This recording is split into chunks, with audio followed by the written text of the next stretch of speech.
I just keep seeing her in the Muppets movie though. Like I can't. Not She's picture also good in that. Yeah, That's a bummer. Honestly, that's like Steve Carell for me, where Mm-hmm. at this point, even when he plays his dramatic roles, like what You That's- can't. or see him also there. Jason Bateman actually, because Yeah. Jason Bateman he always plays like the straight man. Dude, it went right in my Catch eye. him, rather catch him. And so like Seriously, when he Duro? plays Seriously, a serious, when he plays a serious role, he pretty much plays the same straight man character. You watch know? Ozark, and I think you'll change your mind. Did you get it? He fell in your so. pocket. We'll find out. There's another movie that he just did recently too, where he's like this. On your lips. I don't remember what it was. He's in the airport. He's trying to talk. Carry On. That Oh, yeah, one. yeah. Yeah, it was That's all pretty right. I actually did like his role there. I think he did a good job. Yeah, I that's mean, he good. always does a great job. Maybe I don't know. Maybe I am getting used to him. Yeah. As a dramatic role. I love Jason Bateman. I think he's great. It's that whole shift though, like back in the '80s, and you had film. I mean, film goes back. When did we really start coming out with movies? Like in the '40s, '30s? Like film. I mean, we technically Trip to the Moon was like 1909 or something. Okay. But it really started like picking up and like, okay, this is a thing now, not just a. Yeah. And it 40s, became more of an 50s. actual like industry, arguably in like the 30s or something. Yeah. So you had like these waves of actors and stuff. So like when I was a kid, it was like obviously, the John Wayne era, but like the Sylvester Stallone, the Arnold Schwarzeneggers, the Yeah. Bruce Willis. It's like those guys have kind of just shifted all the way through for 30, 40, 50 years. Mm-hmm. It's like, is anybody coming behind them to kind of do the same thing? Or is it like this was this one massive tidal wave Right. that you're never going to experience that again because you have AI and all that other stuff that's... Yeah. Well, before even like the AI conversation got into the picture, the argument that movie stars are dead and characters are Right. taking over is popular. I disagree with it, but I understand the idea behind it. It's Yeah. basically like Chris Hemsworth isn't the movie star. Thor is the movie star. And I don't subscribe to that theory, but I understand where it's coming I've from. never heard Yeah. that theory before, Yeah, where but I don't get it. or it's like the property, get it. like his brand and like his IP that he's connected to. He's the star over like people who used to watch like Clint Eastwood just because it was Clint Eastwood. Right. Is kind of lesser, and it's like, oh, we're gonna go see like Jack Black be Jack Black be like I don't fully get it. Is it because... because I don't get it, I'm not articulating it fairly because I don't get it. No, is it because though, like, back when, before you had a whole bunch of CGI and all these other effects that you could do, it was more about how good is the actor delivering lines and whatever. And now it's like, okay, well, we can That's build this Right, whole the character. spectacle. Yeah, we can make Superman Yeah. fly where we couldn't back. It was like, okay, we'll hang you from a rope and Right. I don't know. You see what like they can kind of create this whole character around a person, but it could really be because don't they have like another freaking Superman now? It's Like coming another out one? Soon. James Gunn is going to reboot the entire DC universe. So why? So I don't understand why they keep doing that. Like, why do they keep rebooting the same thing just to? Until people stop watching the reboots, they'll keep making them. And unfortunately, I'll be first in line for the new Superman movie. Okay. I want to But see. yeah, no, I'm with you. I would love to see more original stuff. I really do. But I know how yeah. much you love Henry C. Henry Cavill, my man. Yeah. Yeah. We get into so many fights about Henry Cavill with Valk because he hates him. And also, like, Valk auditioned for The Witcher back in the day. And I don't even think he got, like, close or anything. But he thought he did a pretty good job. And then Henry got the role. And he's like, this guy? Come on. And I was like, what do you mean, this guy? Look at him. Well, he's so wrapped up in 40K now, Warhammer stuff, isn't he? Yeah, he supposedly, he's prepping to do. I need you to get on that The show and movie. get me on that show, gosh. even if I'm just. Dude, I don't even know anything. Wait, you saw the Secret Level Warhammer episode, right? Yes, I did. I did Oh, watch yeah. that. Yes, it is awesome. Yeah. I mean, there's no story, but like, it's good anyway. It's good. Yeah. It's so cool. Yeah. Oh my god. Yes, I did like that. Yeah, Yeah. it was awesome. Are we rolling? Okay, he's just. Oh, really? Yeah, Oh, apparently. nice. Oh shit. He does that. Okay, cool. Falk does like Henry Cavill. Then. So thanks for coming out, dudes. Absolutely. Welcome to Yeah. Brothers Office Talk. So everybody asks, why is it Brothers Office? Do you only have bros? I'm like, no, it's because we're at Brothers Office Pizza. So, But we are very on brand today. Yeah, today Exactly. we are representing the brothers out technically there. brothers. You guys don't even look related. I never even really thought about that. Yeah. We have a similar voice, I suppose. For people who don't know us as well, they get us mixed up a lot, like on the phone and stuff. So if you're listening to this podcast strictly auditorially, Right. you're screwed. See, it's funny because now with cell phones, like I can call you or I can call Rylan, but back in my day, it was like you called a location. It's like, Yeah. okay, I'm going to call the Butera's home.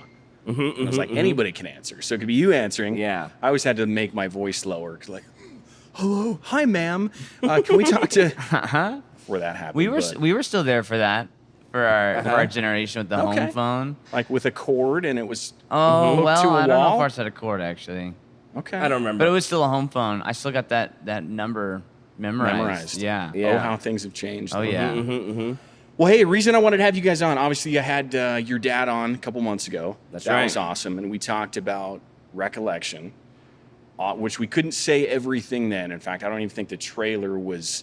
Oh, really? It might have been brand new, but we'll have to make sure we post it in comments and stuff so people can see it.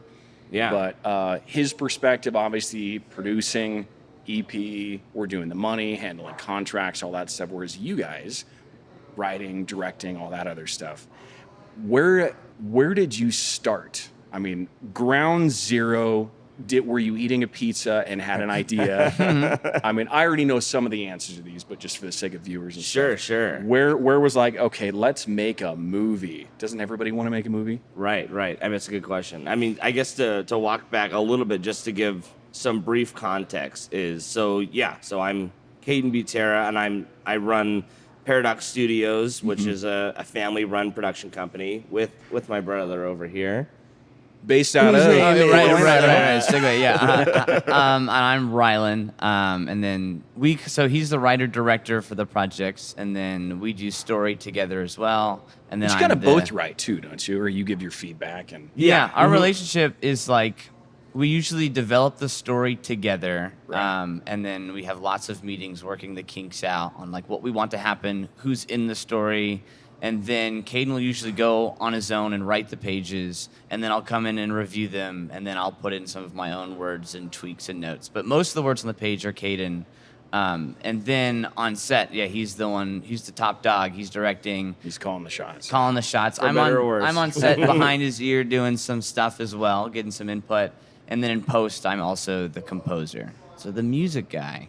And you guys are based Coeur d'Alene, Idaho. Yep, Coeur d'Alene, Idaho, North Idaho. Okay. And so to answer your question, I guess I kind of got the bug when my older cousin came up and visited with like a camcorder, and he's like, "Hey, Is this piece one of of the shit shoulder nephew." shoulder mount No, ones? it or was, is this like the digital camcorder. Flip out the LCD, yeah. This was like Okay. 2006, by the way. Yeah, right? something like that. Yeah. And I was like 8 years old, and he's like, "Hey, nephew, you're gonna stand there, and we're gonna like shoot a little home movie." And that was like my first introduction into like, wait, people make movies? I thought they just magically materialized into the DVD of Attack of the Clones. Was it Dr. Backwards? Did you film everything and then play it in reverse?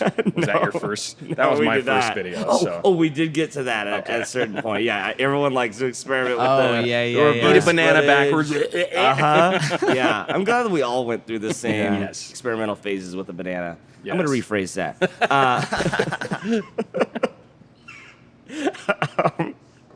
So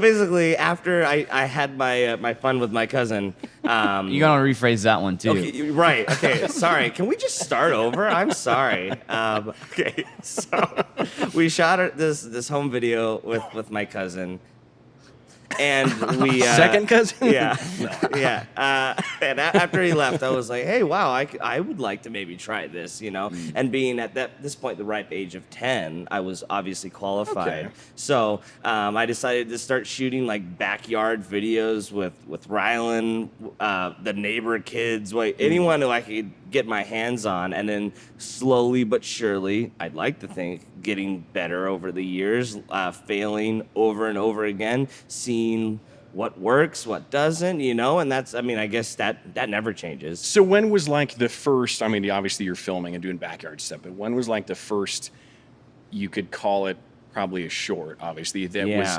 submitted to something or like in a contest or? Right, that's a good question. I mean, can you remember? I guess Say like, high school age is when. So like it could have been a high school project or something. Yeah, I think the first, like, I was trying to do, I think Rise of the Killer Pillows might have been it. I was trying to do an intentionally Hey, bad. don't share that idea with the world. Shoot, yeah. We're gonna use that. Still. Yeah, we're still gonna make that $1 billion franchise one day. You watch. But we made like a short film in high school while bouncing around. I guess like Spanish videos that you make for Spanish class. But I guess like the true project that I actually put a lot of effort and even spent a little bit of the little money I had into it was my senior project for high school called Misdirection. Don't look it up.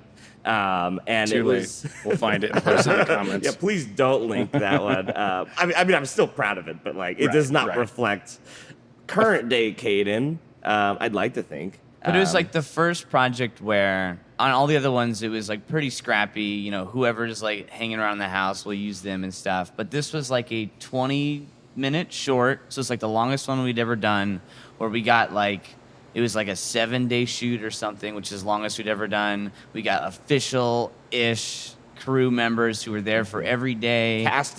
Cast theater actors from like my theater class, you know. Which for people that don't film, 20 minutes of film, that's a lot. It takes a lot to put together. Yeah.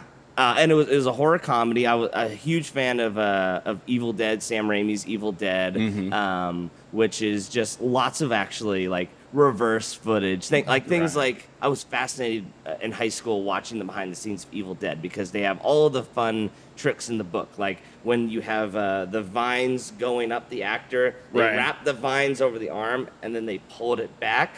And then reverse the footage. So the doctor backwards. Just See the banana shit we were talking about. Something that we also did in Recursion, the short that we shot together. That's I don't right. know if you remember that. So where did Recursion come in as far as this was post high school? Yeah. So I guess skipping past Misdirection, like we debuted that short film at a local cinema, and we got to like invite my entire class over. Like we filled out a theater. I was like, oh, I got a taste for this. You make something, you show it to an audience. You get feedback, good or bad, and it was so contagious, you know, as we all know. Do you feel like when you did that, did it give you like this unbelievable boost, like, yes, I'm going to keep going, or was it more of like, oh, God, okay, I know what it took to get into this? And I think it was both, because like it's like I said, it's a horror comedy, and so a comedy especially, instant feedback. So you come up on that joke that you thought was really funny, painfully silent. You feel that. On the flip side, you get to that joke that you were really proud of, and it is met with laughs. You're like, yeah, you know, like that's how I saw it going in my head. Exactly. And so which is again, like some people, there's a whole conversation to be said about is art if you're just making it in a room for yourself, or is art only when it's observed by someone other than the creator. I think for film, like films are meant to be seen, and the bigger the audience, I mean, that's not entirely true, but the more you can connect with someone outside of the creators of the project, I think the more impactful it can be. And that's as an actor, that's how I look at it. Like if I can do a film and reach, there has to be some level of, I don't know, some sort of meaning behind the character when I take it. Like if somebody can watch it and it like affects their life in a real way somehow. Right. Yeah, exactly. Even if for me as a kid, I would watch these films and I would, this is weirdo, I think, but I would hear these one-liners and then I'd say, man, I'm going to use that one-liner at some point in my life. I'm going to remember this one-liner, and then a situation is going to carve itself out where I'm going to use it and it's going to be perfect. Yeah. Like I remember Dumb and Dumber when he says, I just thought she was a raging alcoholic, I use that one all the time. All the time, yeah. Well, and before we were making films, we were always watching them, and the same thing that you're talking about is like, and I think that if you're making them, hopefully that you're consuming them as well. Right. And like I can truly point to some films that have changed my perspective. Yeah, exactly. Which sounds so like profound and artsy, But like isn't that the intention, though? But Isn't that the- is the intention, and like we just love to watch films, and now it's like technically our job. Like, what a great job to watch films and be productive. So do you guys go to movies and write it off? Like, hey, we're gonna go watch this movie and it's a tax yeah. deduction. At some point, so is the popcorn. some point, and, we yeah. will. Yeah. You guys have a pretty kick-ass setup in your house. Just, I mean, your theater Yeah, we have a room. nice little home theater setup, which is also really beneficial for like test screenings for our own projects. Yeah. Yeah. So I guess to answer your question, so after high school, started doing it more legitimately, trying to get more not just shorts, but also like commercial work. I got a job out of high school doing photography and videography for a gun holster company. Right. So you didn't go to college to film school. You didn't. I did not. Okay. Yeah. And yeah, I think. I mean, that's a whole other conversation. I mean, this guy over we here can dive did into it go later to if you want, college. yeah. But yeah, for me personally, I had so much of a drive to learn on my own Mm-hmm. that, and I had at this point, and out of high school, I graduated 2016. You know, that's still the ripe age of the internet, Yeah. giving you so much more tools. If you tried to just learn filmmaking in the 80s, you could watch lots and lots of movies, of course, and go to film school, read books. But like now, in the modern age, at your fingertips is just thousands and thousands of hours of tutorials on both the technical side and the creative side. And so because I had the drive and because I had access to the tools, I decided to, any money that I may have put into tuition from myself or my parents who wanted to support me, I decided to save it up, you know, Yeah. and put it elsewhere. You know, fingers crossed that was the right choice. I mean, I think there's a lot of, and Rylan, you know, we can get into it later too. You did go to school, obviously for music, for a totally different thing, but was that the intention? Yeah, like, yeah. I'm going to go to school for music for the sake of film? Or was it like, hey, I'm going to go do music for computer games or Yeah, you know, I mean, it became EA games or that. I was always like the more academically focused and minded kid, and he was more the creative one. Although Yeah. I had a creative side inside of me. Nice but, way of saying I'm the dumb one. But for me, I was like going to school for like medicine at one point, and then I got to Pre-med? a point. I was, and then I basically got to a point where I was taking some music classes for fun, and then I took all of them for my minor, and I was told to take no more, and I was like, what? you got to I Chem can't 111, you're learn like, anymore? to hell with this. We're not Yeah, doing well, it. I honestly enjoyed that stuff too, but Ah. I just enjoyed the music stuff way more. And so I decided to like put a pin in becoming the coolest doctor in the world and become the coolest filmmaker in the world. And so then I switched to music. And for It's funny because I music, could see you as a doctor too. thank you. Yeah. Fucking nerd. So for music, for that, I mean, it's such a different. I mean, they're so similar, but for music, I did have a harder time finding stuff that I wanted to learn online, and so like for learning theory and I thought it was really helpful to learn all the dumb stuff that probably bore most people about music, but I was just excited to learn, and for me, like college was such a great organized way of like 5 days a week going in and learning something new about music. So, Yeah. and then I did specifically learn the music for filmmaking. I was just at that point where that's when Recollection came on the scene. Caden was starting to prep Yeah, because you were for that your movie. sophomore year or junior year? Something like that. I think it was Yeah. junior year in college. And Caden was just saying like, hey, we're going to start prepping for this big feature. And that's when we started working on the story together. And I was so glad that I had switched to music at that point. And the film projects were getting so big that like we also just needed all hands on deck. It'd be weird if I wasn't involved, and I didn't want to miss out. So then I just hopped on. Like the whole family's doing this except for Rylan. He's off. It'd be weird, yeah, because I mean, my mom's involved, my dad's involved, Caden's involved, and it's just be me. You guys have a ton of friends and So- acquaintances that everybody kind of dives in and helps if they can, and which is Yeah, really cool. no, it's an amazing community that we're surrounded by. People who want to just support the arts because they love the arts and we love them.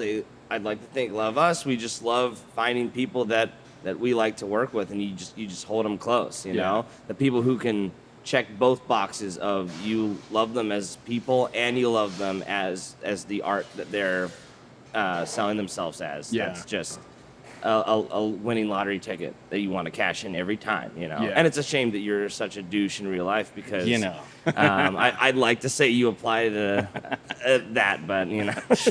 We all have our shortcomings, I know. Yeah, but no, like if you find someone who like we get along with socially and connect with, and Yeah. I happen to like really respect you as an actor. Like there's nothing Thanks, better, man. you know. Well, no, let's talk about that because the first time that we Yeah, got let's to work talk together, about how much I respect you. Yeah, I going like back to that compliment, you Say you that again. giving me? Rephrase that again. Yeah. So it was. I'm getting the R movies mixed up. Okay, so Recollection's the newest one. That's a badass film. Recursion. Yeah. Was the first one that I got to work with you on. Yeah. Well, no, back up even further because we shot that. We shot the short, the glimpse short that I did. I thought that was after, wasn't it? I think half of it was after. We shot the first part of it, and then we had to come back to it or I something. think you're right. Okay. But then you and I got to work together, and you're Yes. like, "Hey, I got this film. It's called Recursion. Yeah. Would you be interested in checking it out?" Yeah. And I remember reading the script and thinking, "It's a space movie. Mm-hmm. Hell yeah, sign me up." And I was still kind of a newer actor. I hadn't done a whole lot since then. Maybe I think a couple of extra roles on Z Nation or something, but Yeah. and then maybe 50-hour slam stuff that we do locally. But that was it. So seeing that script, I was like, "Okay, how's he gonna pull this off?" And then showing up to wherever we were at. Yeah, an abandoned sawmill in like more. Where is it? Somewhere in Idaho. Somewhere in Yeah. Idaho. Old Town, Idaho. That's Yeah, the one. yeah. Yeah.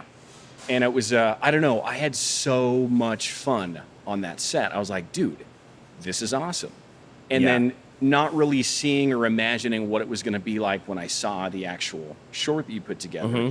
I just remember thinking, and like with color grading and lighting and everything. Yeah. I didn't know enough about film that when we were filming there and your dad's up on these, I thought he was going to kill himself. Yeah, we all thought that he was gonna die. He's He like was on scaling these the wall and like, rafters, yeah. trying to like black out these like Plastic light bags. pockets with Yeah. trash bags. And I'm just thinking, like, this is supposed to look like an alien planet, like, or whatever, or like a space thing. I'm like, Yeah. how's he going to pull this off? Yeah. And then seeing the real thing, I was like, ooh, this is pretty sweet. This is fun. Yeah. But not to toot your horn too much. I remember thinking, this guy is absolutely going places in the Thanks, film industry. man. Yeah. Well, I mean, in your late 20s now, right? Mid 20s. So I mean, all the people that most everybody know, the Steven Spielbergs, the James Cameron. I mean, they started obviously at the same time you did, as a young yeah, kid. I think so. Yeah. And then I know Steven Spielberg's first big movie was.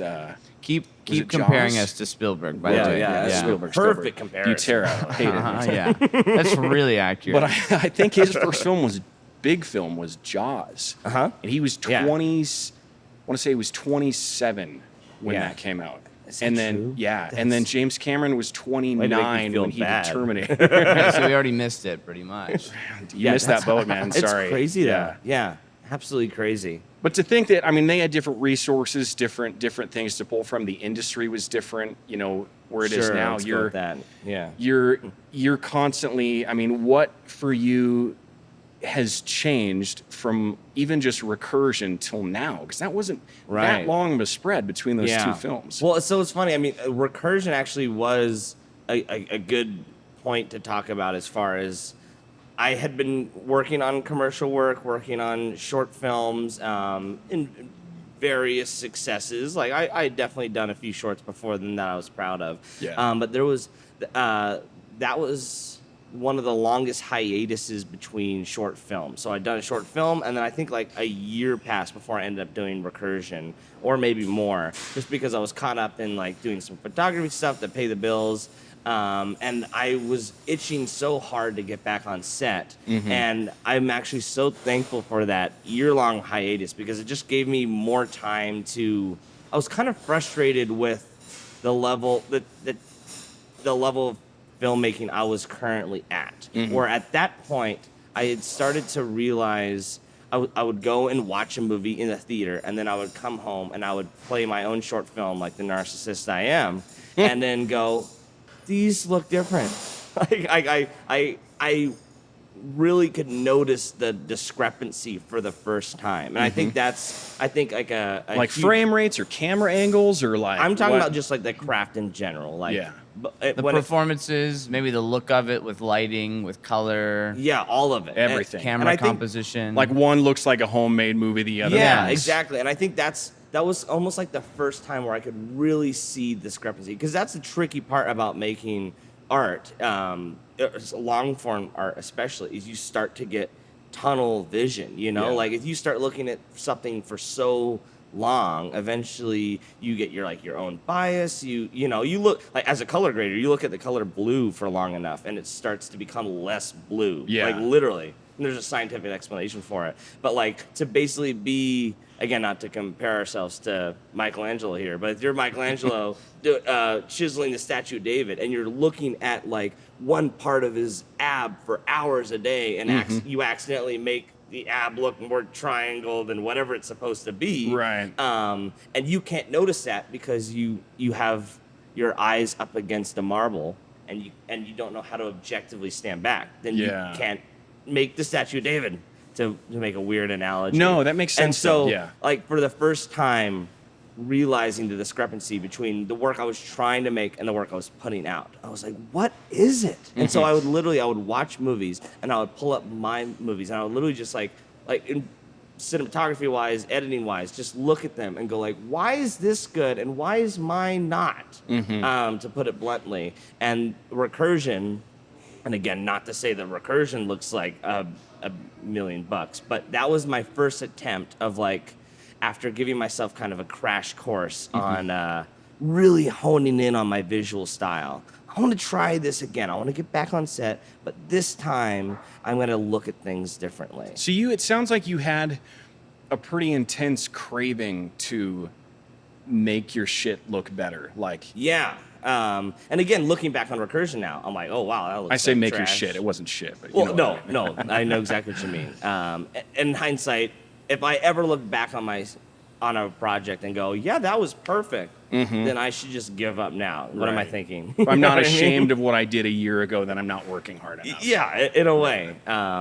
So yeah, and after recursion, we did a couple more shorts. That was when we did Moon Knight. That's when we, at this point, had a good jumping off point to try and go for the feature. And at this point, that's when you really decided that you really wanted to start doing composing in an official capacity. Which is that not right? an easy thing, by the way. I think a lot of people don't understand how much goes into that. Yeah, I mean, You it's know. a whole other craft that we can definitely get into if you want to. But yeah, I mean, scoring for picture is a whole other beast that I had to figure out than just writing music on its own. And can they, I mean, I remember, you guys know my brother. You've never met my older brother, but same thing, composing, BSU. But his goal was to go into writing music for computer games. It wasn't to score for movies and stuff. But do they teach that in college? Do they teach you, this is how you write a music for a feature film? Or is it just how to write or how music works and music theory and stuff like that? Yeah, so there definitely are programs where they do have just film scoring programs or TV or game scoring programs. I did not take one of those, actually. At the time, I was at a school, I was at TCU, Texas Christian, and they didn't have a program like that. And I had already spent like a year or two there, and I wasn't going to switch to a different school. And so I just took a general degree in music. So Okay. for me, I didn't learn anything about pretty much contemporary music making or filmmaking at all. It was a very traditional school of music. So Interesting. I learned theory, history, ear training, and using my ears to hear things and how to write, but nothing to the picture. And so all of that for me, and I'm still learning, but I came from just me practicing it and doing it. And so from just the short films that Caden had done, getting the practice of working on his shorts, I've spent a lot of time, making a million mistakes and slowly figuring out how to do it. And so that's pretty much how I learned to do it. I would think at that other school it would just be like, okay, or maybe something like as a hobby, is it something that you could get a movie or get a scene in one of your favorite movies strip the music and say, okay, now I'm going to do it and see Yeah. if I can change this whole scene around because of. And they do that, and that's a great thing. Is like if you're a film composer and you don't have a brother who makes great things, which I'm lucky for, that's something that they recommend. Is like grab a scene from a movie. Hopefully you can find one without music. I don't know how that works, but like there are certain ones you can find, and then just try your best. And the same thing is what you're saying. Then compare it. Mm-hmm. You write your scene, and then watch the actual scene in Wall-E and see why yours is not as good or why it's better or just as good, and just compare the differences. And if you're doing your job, I always heard, if you're doing your job as a composer well enough, people won't, not that they won't hear the music, but they'll be so wrapped up in the emotion or the scene that they won't be thinking about the music. It'll just be part of the whole experience kind of thing. Yeah. I mean, that's the really frustrating thing about filmmaking for not just my position, but also the cameraman and the person who does lighting and the editor, is we work so freaking hard to be unnoticed, which is such a bummer. But it's also a testament to the work if you do it right, you know. It's Yeah. like the sound guy listening to this right now. Yeah, exactly. Caleb peeks around. Like if you're doing on-set sound or even in post sound, like at the end of the day, you're there to, like you're saying, just watch the movie. Yeah. You don't want to be like, oh wow, that was an interesting sound. I mean, sometimes like it's cool to have cool surprises, you know, but for the most part, you just want to be into what the characters and the story and what's going on. And it sounds so strange to say, but I think one of the best compliments you've gotten, Round, about the score is we had someone watch our feature, which Round did all the music for, and it's pretty much jam packed with it's almost a 2-hour long movie. Recollection, just to clarify. Yeah. Recollection has like an hour 45 minutes of music, and so It's a lot of music. It's almost wall to wall. we had someone watch the movie and then go home and talk to their husband who was also in the music industry, and they asked, hey, how was the music? How much was it, like a super involved score? How much score was involved? And she's like, there actually wasn't a lot of music in this one. And Interesting. I think that it sounds like an insult, but it's actually, I think, a testament to how invisible like Rylan is pulling on your heartstrings without you consciously knowing. Like if someone's giving a monologue and then the big violins come and you go, oh boy, here we go. Right. Then you failed as a composer, you know? And every style is different. Like obviously the music to Star Wars is by no means invisible. I was thinking Jaws when you were saying that, like two notes, but you're like, oh God. Not that the moment you notice music, it's bad either. Right. But there are certain parts, it's depending on like the tone and the subtlety. Like I would argue that there is a lot of invisible music in Star Wars. You know, there's the parts where it's supposed to take front and center, like when you hear that Imperial March and the Duel of the Fates. But all these, like, if you really just listen in on how much John Williams is like crafting each transition and helping out the edit and helping out bringing the excitement up and down without you even noticing, it's astounding. And I think the invisible art of a good score is understated. Well, that would be tough too from the guy that wrote it, directed.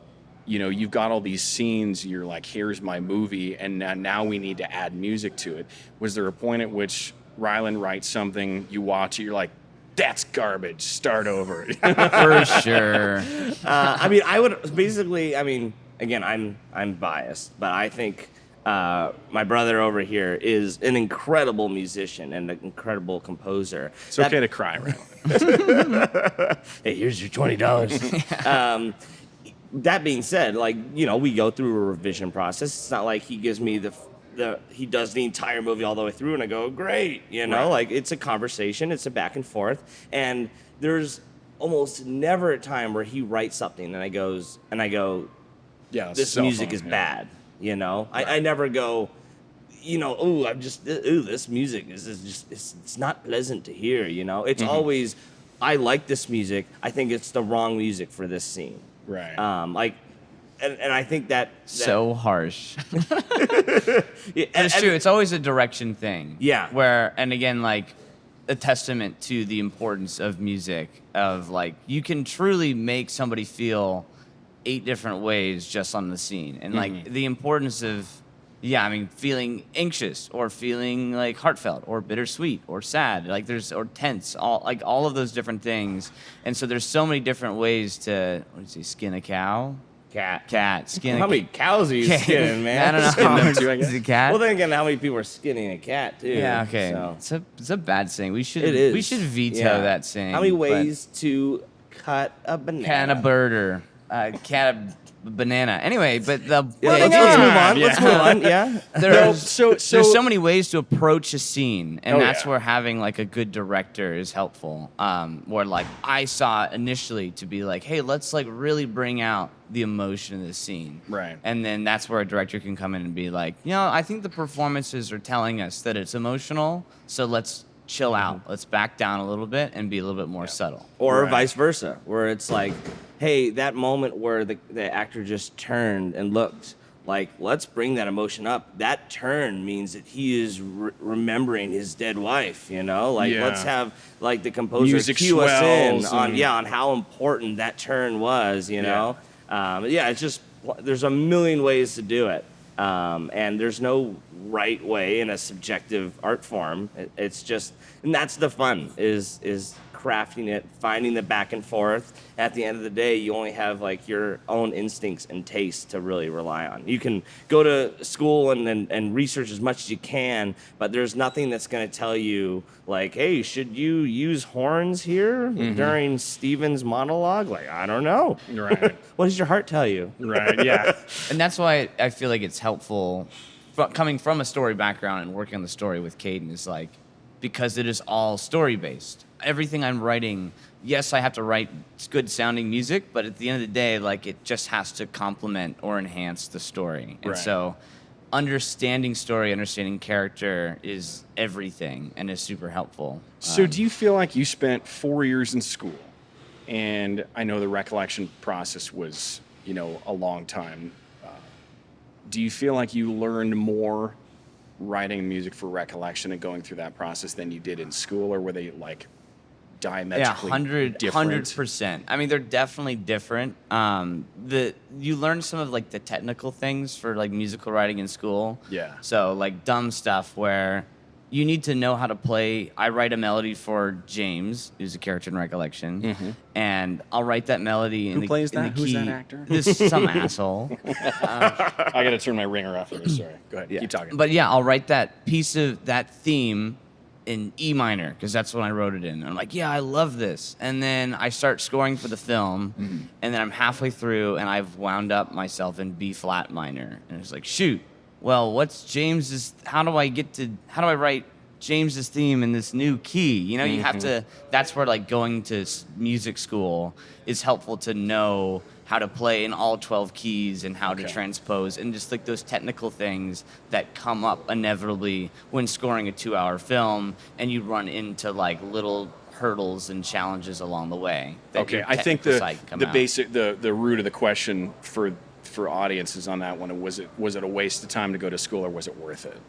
Yeah, for me, worth it. It was worth for it. sure. Okay. Yeah, Because I know it's different for that versus film school. It's like, okay, Yeah. because you're all self-taught. I'm Well, I want to throw curious. a question back to you, Hit me. Steven. Hit me. Yeah.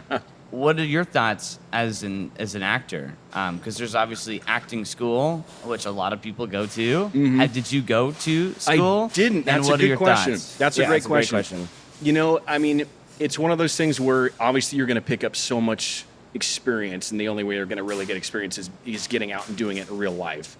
Doing student films. I did a couple of student films, which I always wanted to volunteer to do that anyway, just so I could experiment and try new things on set that I couldn't get away with on a bigger production like your guys's, or maybe sometimes. But I don't know. I mean, I was tempted to say, at this stage in my life, I'm married 20 years this year, 2 kids. Congratulations. Thank you.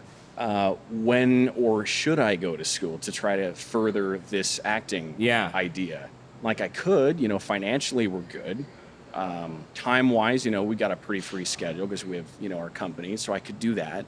I could relocate the family, but then I started asking, well, is it necessary at this point, or is the acting world changed so much that do they hire based on oh, you went to film school, or oh, you went to acting school. Oh, Right. now we'll consider you. Or is it now, well, you know what? There's such a plethora of actors that we can Yeah. pull from. We don't really. It'd be like saying, hey, look, I have a high school diploma. You should hire me. Like, wait. Right. Yeah. You know what I mean? Feels arbitrary Yeah. in the grand scheme. Yeah, I mean, and then I started asking, watching the same thing, maybe not as many movies because I don't have a kick-ass theater in my house, but watching movies, I always look at the actors. I'm like, how the hell did that person get cast? Like, dude, this is a bad actor. Yeah. And maybe it was the lines that were written and the director wanted him to say it that way, or maybe Yeah. it was just they couldn't get their head around the character. I don't know. Yeah.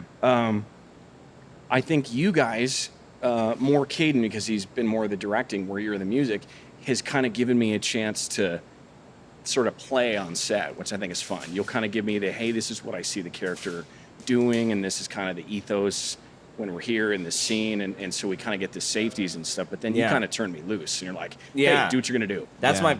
my favorite way to do it. Yeah. And there's a million different ways to direct someone, and I'm still changing up my style and trying to learn with every project I do, for sure. Yeah. That being said, the style I've kind of landed in on now is to just let your actors play with the material, and I don't mean necessarily in the sense that like improv and throw away the script, although I'm fine to try that too. Right. More of the standpoint of like, you spent all this time to get this crew together, to get this location locked down, to light these shots, and then you're gonna say action and do one take and then move on. Like that feels wrong to me. And again, there are brilliant directors who do that and get Right. amazing stuff out of their amazing actors. But for me, I'm like, oh, we've gotten all the way to this point, and let's play around, Like Yeah. I have a preconceived idea of how I think this line should sound. So do you.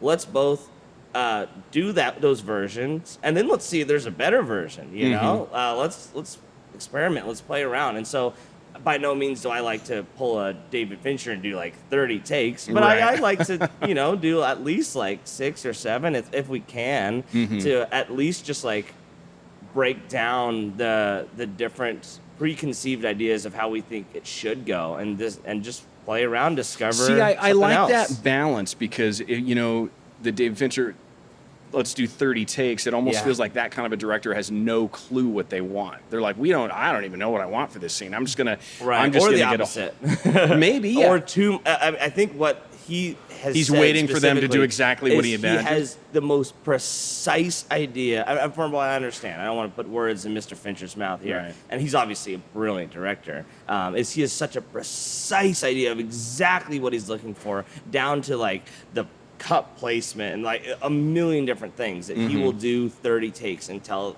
it all clicks into place. Yeah. But sorry, continue. No, you're right. Because then I mentioned this when we had your dad on a couple months ago. James Cameron, when he was shooting Terminator. Yeah. As far as how he says the line when he comes into the police station. Oh, is the I will be back, wasn't yeah, it? he's Uh-huh. like shouldn't use a contraction here. He said, "I will be back. I'm a robot." Uh-huh. He's like, "No, you say it. I'll be back." Yeah. And he's like, "I don't tell you how to act. You don't tell me how to write. Say it the way that I wrote it." And skip forward, and it's one of the most iconic lines ever. That, Exactly. And I just thought she was a raging alcoholic. Right. Those two. Exactly. And that's and both schools of thought I think are correct, because Why would she ask you to meet her at a bar at 10 o'clock in the morning? the rest of this podcast becomes a script read for Dumb and Dumber. Right, But exactly. I think both schools of thought are correct. And like as a director, like I'd like to think you have to come with ideas. You can't just come with like, yeah, whatever, we'll figure it out. Like then Right. everyone's screwed. Like your AD's gonna hate you, your cast is gonna hate you, everyone's gonna hate you. That being said, like you have to know when it's a matter of like discovery and play, and when it's a matter of sticking to your guns, you Right. know, and finding that Goldilocks zone. I think is like the $1 million question that I think everyone should always be playing around with. Like George Lucas, for instance, in Star Wars, everyone was telling him how stupid he was, how wrong his vision was, and he stuck to his guns, and he made the most amazing movie ever. Then he did the same thing on Phantom Menace, and was like, no, don't listen to me. I've got this. I know Right. what you're saying, but you're wrong. Right. And maybe George should have opened his ears more, you know? Yeah. But when do you open them and when do you close them? that's what I'm still trying to figure out. It's just a matter That's got to of- be a lifelong thing. Exactly. It's a lifelong thing. Well, I mean, with start to finish, you done these series of shorts and stuff, school projects, recursion, etc. Did you have any concept prior to starting with the script for Recollection and shooting of how much work it was going to be and what it was going to take to really pull that level of move? Which, again, not to toot your guys' horn, I thought it was a badass movie. I really did. Like, you see a lot of movies, you're like, that was fine. Like, that was all right. Okay, I'm not going to remember it or tell anybody about it. But this was a really good movie. Thanks, man. It had, I mean, I don't want to give anything away, but it had a great story, the action, the drama. Like, it hit a lot of different things. I thought it was awesome. Thanks, man. Yeah, but I don't know, from start to finish, like, did you have any conception of what it's going to take to pull this off? Right. I mean, the short answer is yes, because everyone kept telling us in pre-production, like, dude, what you're doing is gonna be too much. Like, dial it back. And we did in a lot of ways. Like, the very first draft of this was bonkers, at like 3 times the amount of location moves, et cetera, et cetera, et cetera. That being said, like, we still went for a more ambitious in scope, I guess, for the indie level that we're operating at. And so, yeah, we knew that we were going to be up against it for this one. And so there were certain things we wouldn't back down on. And then there were certain parts where, like, you and I in the writer's room went, okay, what can we do to replace some of the spectacle with more heart and character, which is arguably free. Right. Like, if you want to speak to that at all about kind of our process when developing. As opposed to like special effects and Right, exactly. wardrobe and everything Yeah. else, it's going to up the cost of something. Yeah, I mean, it's tricky. I mean, it's so hard to compete with Hollywood in so many ways. Because at this point, I feel like audiences are trained to expect a certain number of location moves just to, keep things interesting and exciting. Like, if we're in this bar for scene for more than 3 minutes, I feel like the modern audience is going to get bored. Right. Unless you're And- Brendan Fraser from The Whale, then we just shoot from the living room the whole time. Yeah, and there's, to your yeah. point, there are definitely exceptions, for Yeah. sure. And those but- exceptions are exactly like, I think, what we indie artists need to Good lean movie, by the into. way, We still haven't seen it yet. You have to watch it. Yeah, it's a Yeah, good movie. I want to. It's one of his best ones. But that movie is a great example of, like, if you don't have those exciting location changes, it just adds visual interest, or action scenes, then you have to lean into the character drama of what's going on. And Right. so we tried to do a healthy balance in this one, because we are like a dystopia and there is like a center kind of military force that's out to get us. We have some action which breaks up some of our dialogue. But at the end of the day, yeah, as long as we were making scenes and making room for conflict amongst just characters in a room, and putting like their struggles first and having nuance in their conversations, that makes you sit forward and be like, what is that character really thinking as they're delivering that line? That can be as exciting, hopefully, as the a CGI scenes. dragon. Yeah, If till you you get can't to have a there. CGI dragon fly into your scene, then you better like look inward at the soul of your characters. And if you're Right. doing neither, then your audience is gonna walk away bored, in our opinion. So when you're writing, then when you're actively writing the script, are you thinking in your head? So for guys that are graduating college or people that want to get into this industry, they're like, hey, I want to produce a movie. I want to write. I want to make a good quality film. Are you actively thinking as you're writing, am I going to be able to pull this off with resources or with the right actor? At this point, all the time, Yeah. When we just finished a rough draft for a new screenplay that, cross Awesome. our fingers, we'll be able to shoot soon. And that was pretty much going through our head from day one. Was like, okay, we have this exciting spectacle. I don't want to spoil it, but like it involves like a horror element and a creature involved in it. Right. And so we were like, okay, if we're going to have this creature in it, we need to set some limitations on ourselves, or else we're really going to shoot ourselves in the foot. this creature cannot be 20 feet tall.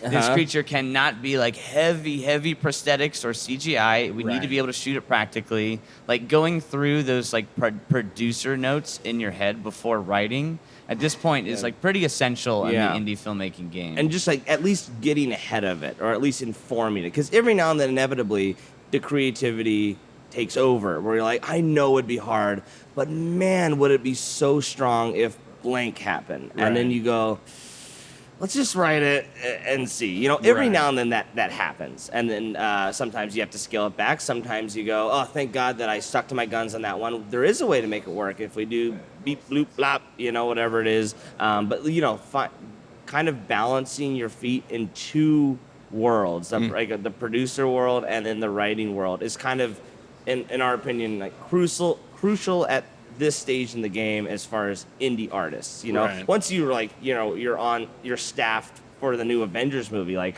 write what your imagination takes you, and we'll then, find like, the budget later. Exactly. Well, you know? even still, it's interesting. We just came back from a film festival, and we met this really amazing art production guy. I don't know if we want to drop his name or not, but he's really sure. Yeah, his name was Marco Nero. Is his name? He was the Cool nicest name, Marco guy. Nero. Yeah, what a badass name. He's worked on like 1,000 Hollywood Mark sets. O'Neill or Marco Nero?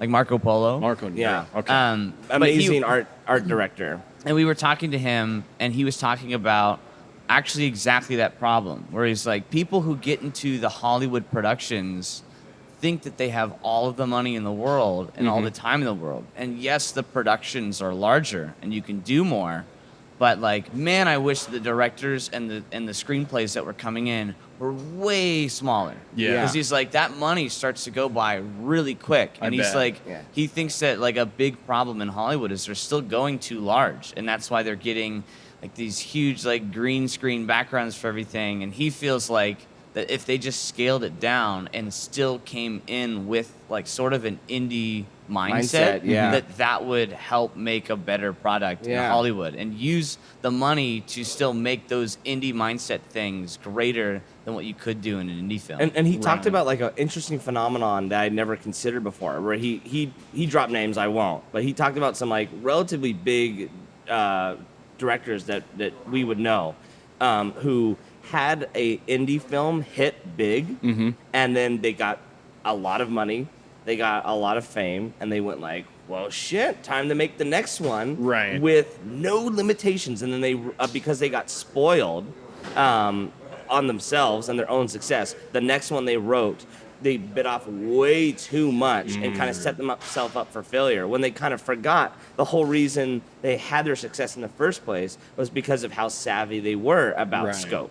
And so they went like, oh, now that we've got 80 million, that's unlimited money. Well, it's like 80 million sounds like a lot, but 300 million, at a certain point, you will spend your last dollar, no matter name and number, and eventually it won't be enough if you really throw that mindset out the window. That's interesting. I mean, and that could even apply to when you were saying that, I was thinking like just even my own family. You know, we got used to, because we were really, really poor at one point on food stamps, and we'd filed Chapter 7 bankruptcy, and you wrote a book about it, right? I did, yeah. But we figured out how to be poor and how to function. It's like, okay, we can still have an okay life and pay the bills and do the things that we're going to do. And then once the income starts scaling up, it's really easy to start just kind of wasting money on things that you're like, oh, I would never would have spent money on that a few years ago. But now I'm not really thinking about it, and the money's just getting wasted. Yeah. Back to your point of like, you know, you have the director that has this tiny budget and he's comfortable and he knows how to work with it. But then when he gets a huge cash flow, he's like, woo, I don't know what to do, you know? I'm going to do this and this and this and this. Exactly. And he talked about this, like, so I won't get too specific, but he was like, this director made it big, and they wrote this next thing where they had this, like, big, like, set that's supposed to go underwater and it's supposed to do all these things. And he's like, whoa. We have 20 million, but we don't have 100 million. We can't build this set to do these 4 things and have people not die on set. He's like, no, you kidding me? We got all the money in the world. Let's do it. And it's like, whoa, you know? And so, just getting too greedy too fast, from a scope perspective from a creative perspective, from a monetary perspective, I think is just always good to keep in mind when you do anything, I suppose. So when you guys were going through, I know, Mark and Jackie, executive producers and whatnot, as you guys were going through filming this, did you get to a point where like, okay, we kind of have this pre-budget of what we're going to do with the funds that we have, and then like, oh crap, we're 3/4 of the way through and we ran out of money. Now what do we do?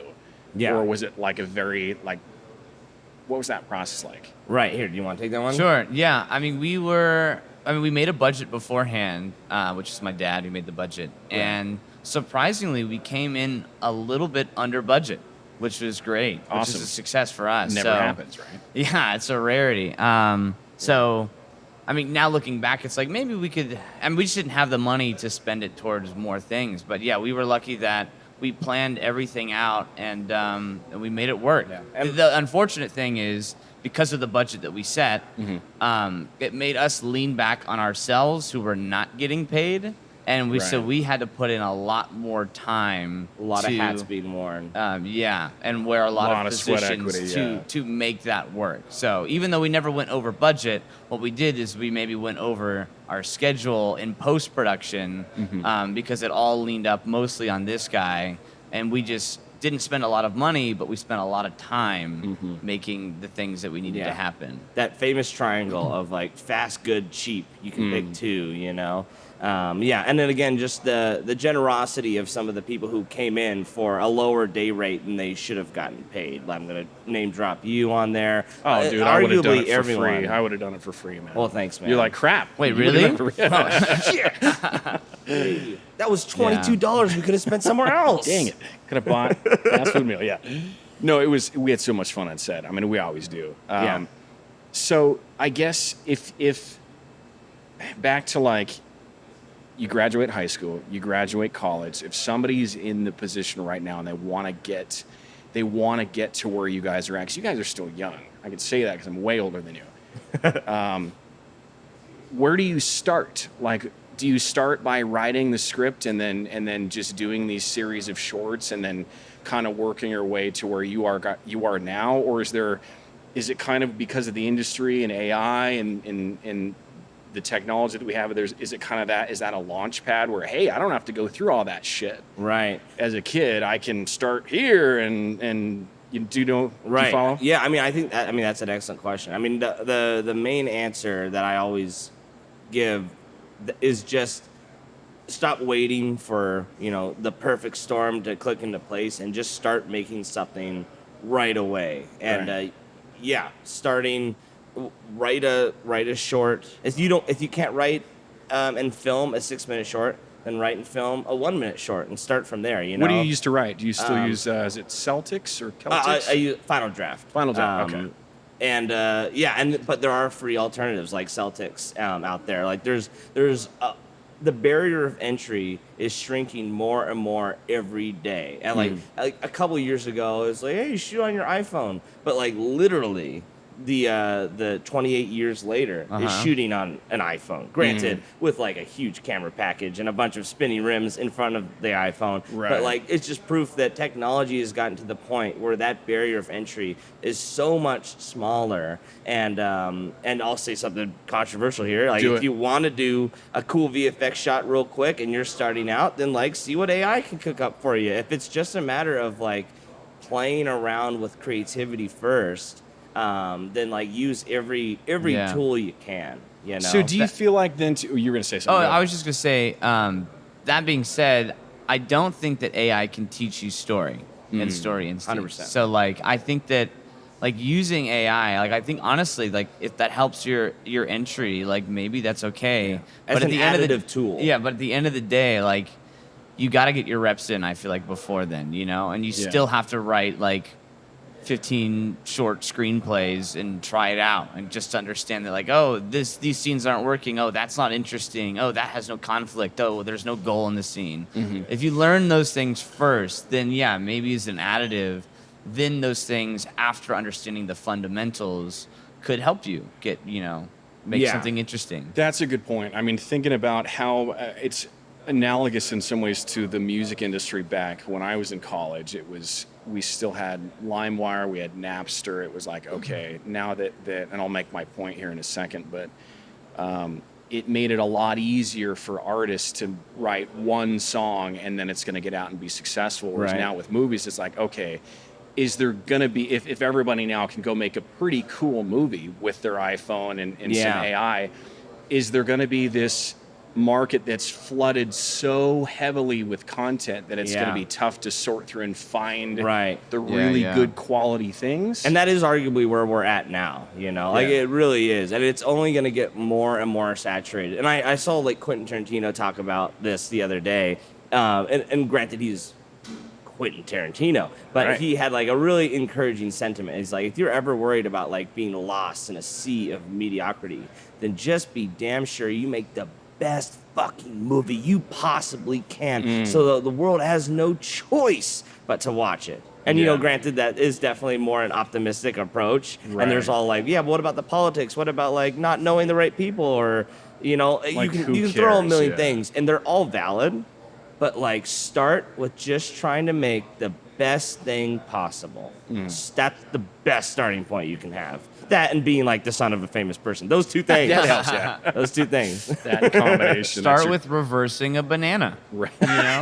Yeah, you got to start somewhere, you know? Agree. That's I'm anxious to see the next one. I'm anxious to see the next film. I really am, because I've seen, I mean, all of us have grown through the industry a lot over the last 10 years, God. Yeah.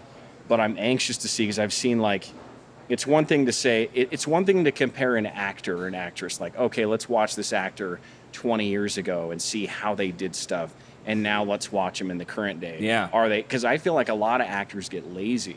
They're like, oh, well, I'm a big deal. Right. You know, like now I Marlon don't. Brando famously did that. Yeah. I'm not going to read scripts anymore. You have to Yeah. write it on that guy's back. And I'm not even kidding. It's Yeah. like, Oh wow! See, I didn't you- know that. That's yeah. crazy. Apocalypse Now. He refused to learn any of his lines. He Wow. said, I'm going to say any of the lines, then it better be, then it better be written over there so I can see it. You know, it's funny you say that, because I remember in Matthew McConaughey's Green Lights book, he talked about that. He said, I know my character so well, I don't even need to read the script for this film he was shooting. I And the don't even remember the scriptwriter's name. like, yeah, but maybe still do. Well, the script, he gets it. He gets to, like, he's like 10 minutes before, I'll just glance at it just to make sure that my man that I know in my head is the same that's on paper. I'm just going to look at it. We're going to be on in 10 minutes. I'm going to look at it right now. Yeah. And the entire thing's in Spanish. And he's like, oh, God, you know, bead of sweat down the back of Humbling your moment, neck. yeah. Yeah. I thought that was funny. And he stumbled through it. I don't even remember what the film was, but That's I tried to funny. find it at one point. Man. But to your point, yeah. Magic Mike 2, I believe. That's it. But I feel like actors can get so lazy as you know, as the years go by. Back to our growth, I've seen where you started, at least, you know, the first film that I was with you on. Boy, did you start at the bottom. I'm posting all this shit, dude. please. Posting Recursion, they gotta see it. Yeah. Didn't you sell that one though? Didn't you Yeah, sell that one to- actually made it to Dust, which is Dust, the okay. Sci-Fi Channel. Yeah. Yeah, that was Okay. awesome. It's got collectively over 1 million views now, which is really cool. Okay, so should people go to Dust to see it, or should they go Yeah, see, honestly, yeah. where can go to- people find go you to- guys? Yeah, so you can, if you want to see Recursion, you can go to Dust's channel and type in Okay. Recursion, or you can visit Caden Butera, which is my YouTube channel. Okay. And I guess plugging Recollection while we're at it. Recollection, which is the biggest project we've ever done to date, which will be coming out at a to be determined time. If you want to stay updated on that, you go to recollectionmovie.com. Okay. You can watch the trailer. You can check out when the movie's coming out. Sign up for the email or all that Updates fun and stuff. Yeah. Okay. Can we say, because you guys have put it into some festivals and stuff, right? Okay. Yeah. Can we say which ones, or can we say? Yeah, no, for sure. Yeah, Okay, we- awards that you've won. We've come back. Well, now that you mention it, if you want me to plug the awards we've won, Do I it, yeah, totally do it. will. I wanna know, yeah. We're excited to announce that we've won an award from every festival we've gone to so far. Granted, it's Awesome. only been 3, Still. but we won the best Northwest feature at Spiff and the audience choice. Yep. And then we Nice. won best writing at the Desertscape Festival in Utah, and then the Julian Dubuque International Film Festival, we just took away Audience Choice as well. Awesome. So yeah, we're That's really awesome. Congrats. really excited with the reception we've gotten so far, and yeah, we're just thrilled to show it in front of people. You know, like Rylan was saying, we had it in post for a while, and we're just thrilled to be able to hear feedback, good or bad, have it connect with people. Yeah. So it's been a blast. So, and I don't want to stop this conversation because I'm super interested. But so, where does the film go now? Because obviously, over the last 20 years, it was like, okay, a film gets done. Maybe you see the trailer, and then it's like, maybe you see it in April of 2023, and it's like, coming soon, but it's not going to be till December of 2024. It's going to be 18 months before we get to watch it. Yeah. Right, And then it was like, I'm going to rip it. I'm going to go onto LimeWire. I'm going to rip it early. And then it was like, okay, now they had to get it out on DVD quicker. And then it was like, now it's like when people see a trailer, it's like they almost forget within a couple of weeks. Yeah. Like, where do you go from this point then? You Yeah. got it in festivals. So yeah, we're gonna. Yeah, you want to? Oh, I was just, I miss the early 2000s like trailer voice. She's like, coming soon. Yeah, DVD. man. You know, We guy? should re-release our trailer that's just Terrible, that, but it's got the voiceover. Kate forgot her memories until one day she But, yeah, remembered. that's it, man. Pablo Francisco, is that the Is that his seen name? that comedian? Oh yeah. He sold tortillas on the corner and the mob wanted in. That's great. Yeah. But for now, yeah. So we're submitting to more festivals. Nice. So we've got a couple more on the list we're waiting to hear back from. And then right now we are in the process of talking with distribution. So Awesome. we haven't signed any deals yet. So hey, distributors out there, I know Yeah. you're listening to this podcast. Well, we've gotten a few offers. We haven't signed with any of them yet. Yeah. Because that's then- what everybody asks me when they say, "Oh, we saw this thing, the film that you're in, or your movie. So where can we see it? Can we watch Yeah. it on Netflix?" Like Yeah. that's the first question. That Right, comes. We're getting close. So yeah, so once we sign that deal with the distributor, it's the distributor who then will put it on those platforms. So once we make a deal, then we'll make a big announcement that's like, you can watch it on Amazon or Hulu or wherever it is. So we'll probably be up on streaming, and then there may or may not be some sort of limited theatrical release as well. Yeah, we'll see. And we'll see, where And- that will be. And again, if you want to be the first to know, sign up for the emailer on recollectionmovie.com. See, what I love about this too is anybody can say, "Oh, we did a film," or "There's another film in Hollywood," but you almost get lost in you lose the forest for the tree or whatever that saying is. But loving that you guys are in Idaho, like, okay, huge, badass film out of Coeur d'Alene, Idaho, has reached this stature that a lot of people would love to get to. I think is awesome. Well, thanks, man. That's why I'm so excited about this. It's not just because anybody can make a movie, but and how many movies are made in Hollywood that nobody's ever going to see? Right. It's like they're in Rome, and Right. why is their shit not coming together? But Yeah. how did you guys pull this off, kind of thing? I don't know. Right. That's yeah. why I'm excited. The long and short of it is just the support of our community. We're in a city, in an area where filmmaking actually has like a regalness to it. Like you shoot in LA. That's and a it's good way like to put it, a You and regalness, yeah. everyone else, right? Yeah, regalness. Like people are jaded in the larger hubs of filmmaking. Yeah. Like LA and Atlanta. Everyone's shooting a movie. So when we knock on a business and say, we'd love to shoot here, we're shooting a movie, they go, a movie? A movie? And again, just really nice people here. Northwest hospitality. Like it's Yeah. just a really supportive community that we've been graced with. So Okay, one more question because I just thought of it. Do you think that if somebody is not in Hollywood, they're in Idaho, they're in Iowa, they're in wherever, do they need Hollywood? I don't know if you can answer this one. I know there's the whole cancel culture and all that stuff. but Right. Does somebody need to be in Hollywood? Do they need to be in touch with that market? Or is this, hey, things have changed so much and shifted so much that now it's kind of like a rebirth of this industry? If that makes sense. Yeah. I'd say ask us again in 2 years. We'll see. Yeah. I mean, a lot of things are shifting away. A lot of the times now it is still LA crew Right. who is in going to film elsewhere. That being said, if you can find the talented people, then film where you are. You Yeah. know, like it is going to be cheaper to film outside of LA, and that's why you're seeing LA going outside of LA to Yeah, film. that's a good So point. the trickiest thing truly is finding the talent for it. And so we've been, lucky enough to find people like you, and a million other people, a great sound mixer in the area, and a DP. Caleb Renchie, shout out to Max the guy Jordan. who's running the Yeah. sound. That's right. Can we say what you're working on now, Caleb?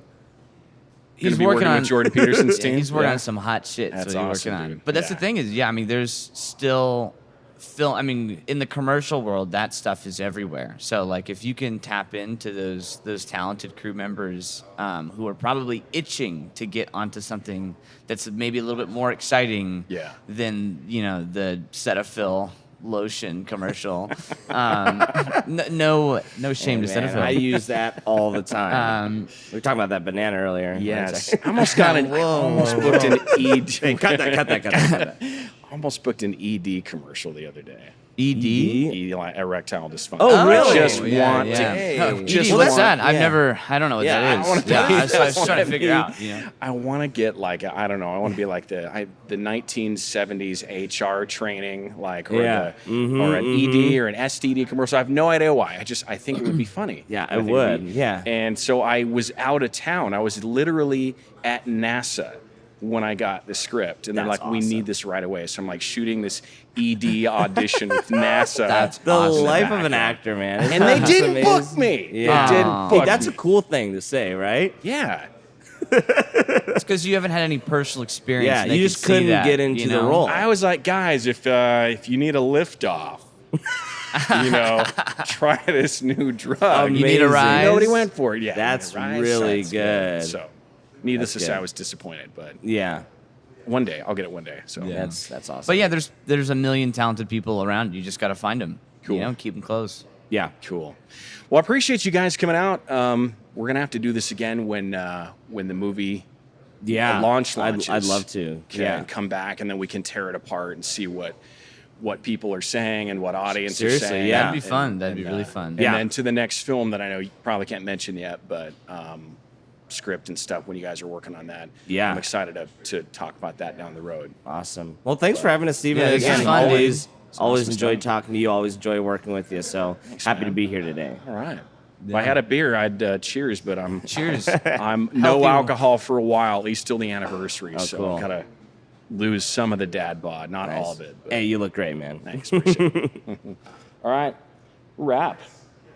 Kiss, kiss. Oh, I went for you. You went for Steven. Could do a 3. I can go for Yeah. All right, cool. You guys hungry? You know, I could eat. You know.